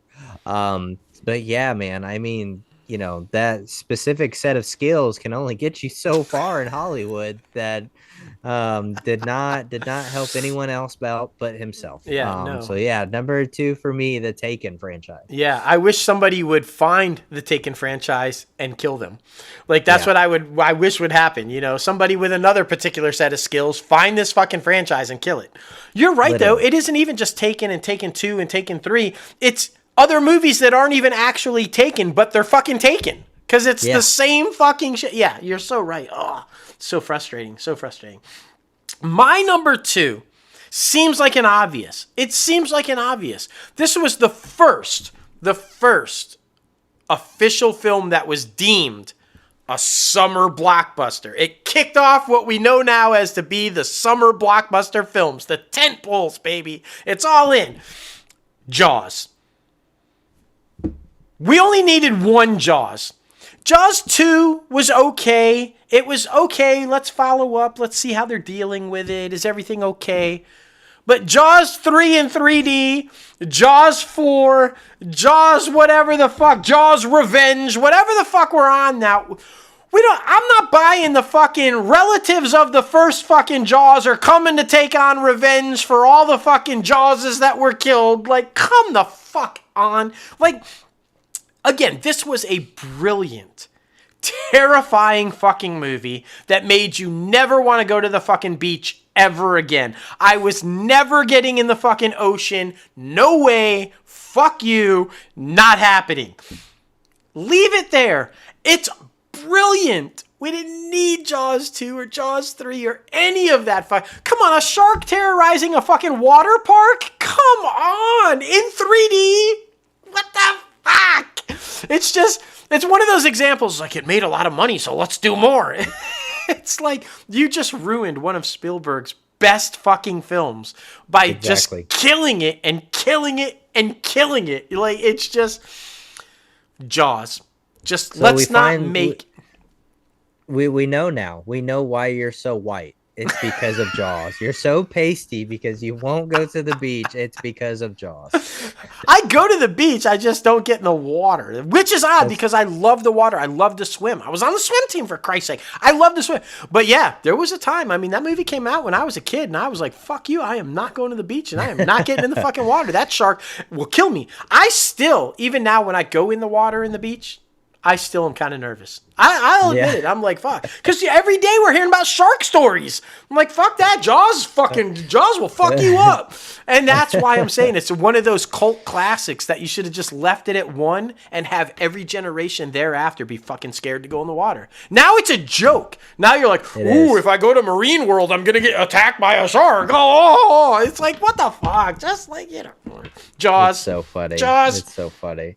My number one goes to Scary Movie. The original is so great, and it's the definition of a parody movie making fun of the world we're living in or other content or things like that. But then not only does Scary Movie go off into its own realm, but then all of these other parody movies also come after it because you have like you have parodies of like the Hunger Games, you have parodies of all of these other content that just it wasn't good. It just was not good. It is dumb humor that I feel like the lowest individual will like. I'm not saying that's for everybody, but I just could not get behind it because you can only be under the influence so many hours of the day, man.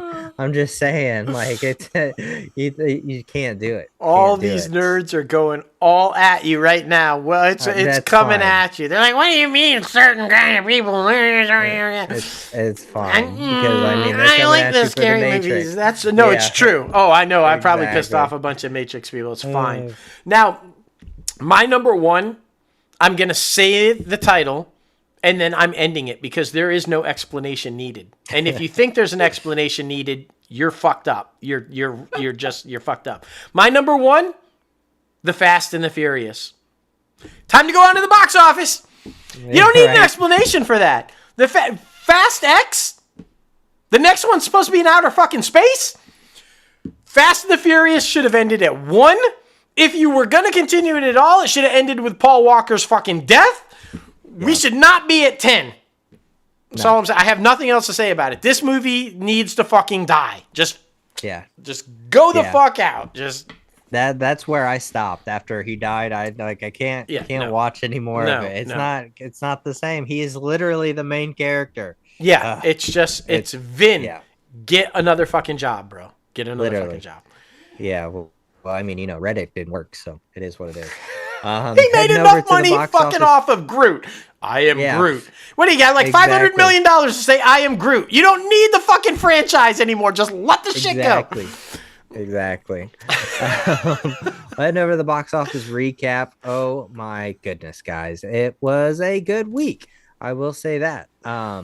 Number one was Taylor Swift's with the Eras Tour, 33.2 million. Remember, this is last week, like we reported in the industry news. Five Nights at Freddy's is killing it right now. Number two was Killers of the Flower Moon with 23.3 million. Number three was The Exorcist, The Believer with 5.7. Paw Patrol still hanging in there at number 4 with 4.4. And The Nightmare Before Christmas came back in to the theaters with 4.3 million. Yeah. I'm actually surprised that that one got such high numbers for that. That is a cult classic. That people It is a love cult that. Don't classic. come out with Nightmare Before Christmas 2. We don't need it. Everybody Exactly. fucking loves this one. Just don't touch it. It's fine. Don't give us anything else. And congratulations, Taylor, on your entry into the Billionaire Club. $1.1 billion net worth now. Congratulations. I see many, many more billions to come for you. Jesus, she's still only like 30 something. Like, I mean, just Exactly. this woman, man. But congrats, well deserved. Exactly. Well, there's nothing really coming out this week unless it's Five Nights at Freddy's, so be sure to check that one out. I guess Jason, our podcast producer, I guess, not a fan of Five Nights at Freddy's. Apparently not. But remember, guys, The Marvels is November 10th. The Marvels is November 10th. But movies you can still go see, Saw X, The Creator, Haunting in Venice, The Blind, The Nun, and then all of the movies that I had mentioned above.